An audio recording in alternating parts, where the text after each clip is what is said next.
السلام عليكم ورحمة الله وبركاته. ازيكم حبايب قلبي متابعين قناة يوميات زوجة بسيطة. عاملين ايه؟ يا رب تكونوا بخير، وحشتوني كتير كتير كتير. النهاردة بقى طبعا المفروض يعني ان العيد على الابواب، خلاص رمضان بقى عدى وفات، وان شاء الله بقى لنا الايام المفترجة اللي هي العشر الاواخر، فان شاء الله نغتنمها كده ويجعلنا فيها دعوة مقبولة يا رب. ونقول اللهم انك عفو كريم تحب العفو فاعف عنا يا رب العالمين. طبعا زهقنا بقى من كل الاكلات والمشويات واللحميات والحاجات الحلوه الحلويات. فعملنا النهارده مكاريل. المكاريل بتاعنا ده هنعمله ازاي؟ اللهم صل وسلم على سيدنا محمد. انا معايا هنا ده حوالي كيلو من السمك المكاريل، او اللي هي البلاميط، احنا بنقول عليها بلاميط، اهو هي سمك مكاريل يعني، تمام كده. معايا هنا انا نضفتها بالطريقه دي وبالشكل الجميل اللي انتوا حضراتكم شايفينه ده، وما فتحتش البطن بتاعتها، لا ده انا جبتها كده وقمت قطع الراس بتاعتها بس، وقمت مخرجاها كده ايه، وسبتها كده بقى مقفوله تمام كده.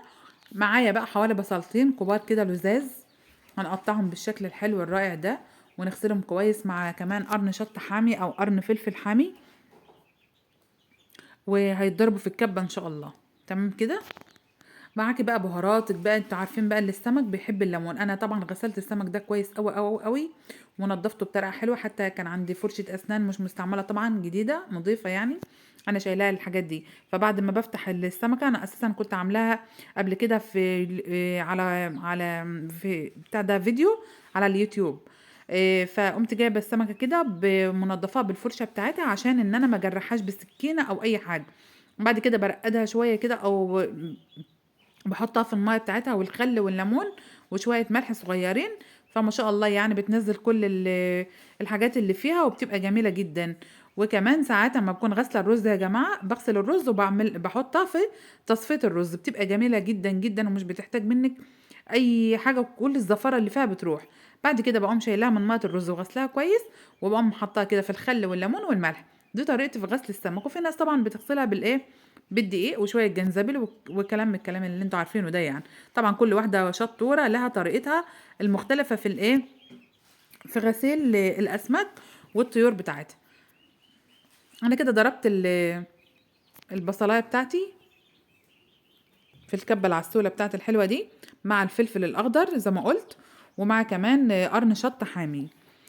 هضيف عليهم بقى الملح، ابتدي اتبل المرتة بتاعتي دي، واحط عليهم كمان الفلفل الاسود وكمون، اهم حاجه ده الكمون، لان طبعا انتوا عارفين ان الاسماك يعني كمون، الاسماك بتحب الكمون، بتعشق كده الكمون.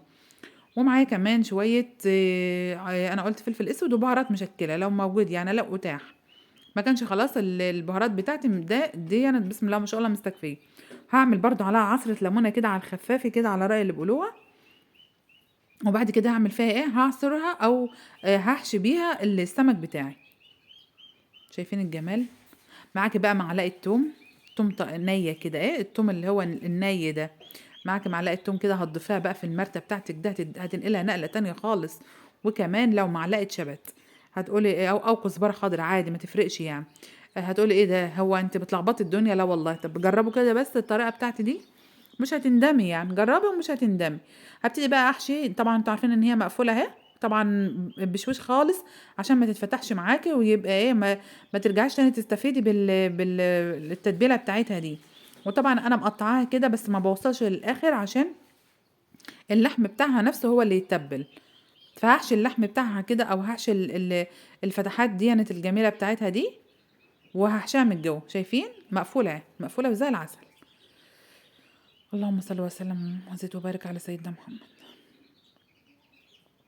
طبعا انا هعمل بقى ان شاء الله الكميه بتاعتي ديت.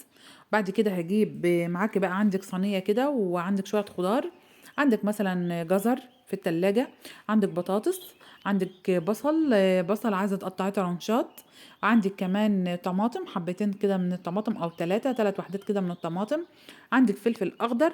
عادي يعني، احنا مش بنعملها سنجاري عشان تبقوا فاهمين، بس انا بحب احط الخضار يعني، طالما كده كده انا هدخل دي الفرن، فانا بحب الخضار بتاعي يكون كتير في الحاجه اللي انا هاكلها دي، بحب استفيد بيها يعني، استفيد بالخضار بتاعي. فانا كده زي ما انا قلت لكم اهو، انا كده كان عندي بين 3 وحدات او 4 وحدات من الجزر، قشرتهم كويس، وكان عندي 3 وحدات من الطماطم، عملتهم قطعتهم حلقات بالطريقه اللي انتوا شايفينها دي.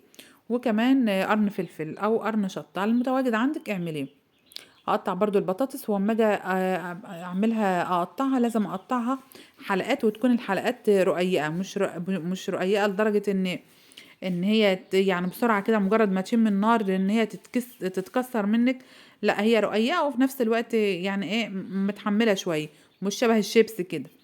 انا كنت هلق ابني بس مش بالسكينه، بالبطاطسايه، من كتر ما هو معصبني والله بجد. كانت خلاص راحه يعني. خلاص كده هشيل كل الحاجات اللي قدامي دي، وهغسل الخضار بتاعي، وهجيب الصينيه اللي احنا هنعمل فيها الخضار، وهنبتدي بقى نقطع الخضار بتاعي بالشكل الحلو اللي انتوا دايما يعني متعودين عليه، اللي هو الحلقات كأنها صينيه يعني. تمام كده. طبعا انا اما حشيت اللي هو السمك بتاعي او المكاريلي بتاعي، سبت حوالي نص التتبيله بالظبط. نص اللي هو البصل اللي هو المرتة اللي انا عاملاه ده المتبل ده، يا دوبك سبت نصها كده عشان هحتاجها في التتبيله بتاعه الخضار. شايفين انا مقطعه البطاطس ازاي، وهقطع الجزر شبهها، وهحتاج جزرتين كده عشان اعملهم احطهم في التتبيله بتاعت اللي هي البصلتين اللي انا شايلاهم اللي هم المرتة دول. تمام. هعملها كده بالمبشره. ده كده خلاص صينيه البوكيه جارنيه بتاعي خلص. معايا بقى مبشره كده اهي، وهبتدي اعمل فيهم ابشر فيها جزرتين كده حلوين. دول بقى انا هضيفهم على على البصل اللي انا شايلاه، بقيه التتبيله بتاعتي اللي انا متبله بها السمك، وعصره فيها طبعا ليمون وشويه خل زي ما قلت لكم، وعصره، وطبعا واخده التتبيله الجميله بتاعتها زي ما انتم شايفين كده، ضفتها كده بالشكل ده. هدمجهم كده في بعض، وبعد كده هضيفهم على الخضار بتاعي اللي هو البوكي جارنيه او صينيه السمك بتاعتي. طبعا انا ما حطيتش بصل، انا قلت لكم انا ممكن اضيف بصل، اللي حابب يحط بصل حلقات يحط عادي مش مشكله. انما طبعا انا استكفيت بان هو كان فايض معايا بصل كتير، فقلت لا كفايه بقى، مش هيبقى كل بصل في بصل يعني. هدمج كده المكونات مع بعضها كده، واحط شويه زيت بقى، وبعد كده ارص السمك عليه. طبعا في ناس بتحط السمك كده يعني كده بالطول كده عادي براحته يعني. اولا ما بتحطش مثلا في دقيق. انا بحب احط الدقيق ليه؟ لان الدقيق بيديله شويه وقت شويه على بال، او ما بيديلوش يعني ايه، ما بخليش مرق، ما بخليش اما بتيجي تاكليه كده ما بتحسيش ان هو مجلد معاكي. بتديله طراوه وفي نفس الوقت قرمشه، وفي نفس الوقت كده تحسي ان انت بتاكلي حاجه كويسه يعني. فانا بعد ما كنت هحطها كده واسيبها بقى خلاص، واحط عليها شويه الزيت. لا خلاص هبتدي احط بقى مع شويه نشا كده، مع شويه دقيق، وابتدي احطهم بقى على على السمك بتاعي او على الصينيه بتاعتي. مالكوش دعوه انتوا بقى بكيس المكرونه ده. كيس المكرونه ده كنا عاملين خناقه عليه. كان احمد ابني عايز كيس مكرونه، يعني يسيب الاكل ده وياكل مكرونه وبيض. فطبعا انا لا، ما رفضت تماما يعني.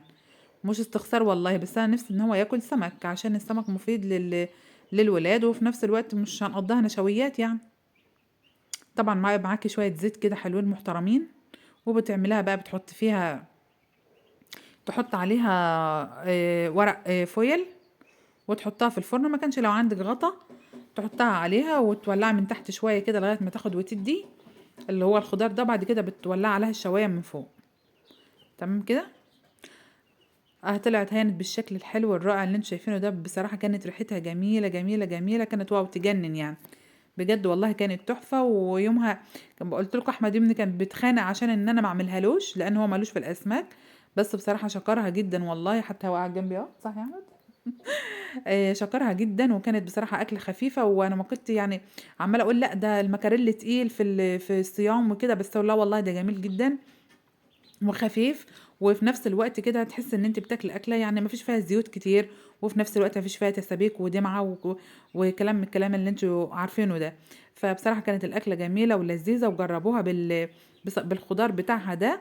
والخضار بتاعها كان اجمل منها كمان، نزلت الصوص بتاعها على الخضار، ادت له طعم وريحه وشكل ورونق تاني يعني. فبألف هنا يا رب على اللي اكل، واتمنى ان انتوا كنتوا معايا يعني. باي باي. لايك وشير لزوجة بسيطة.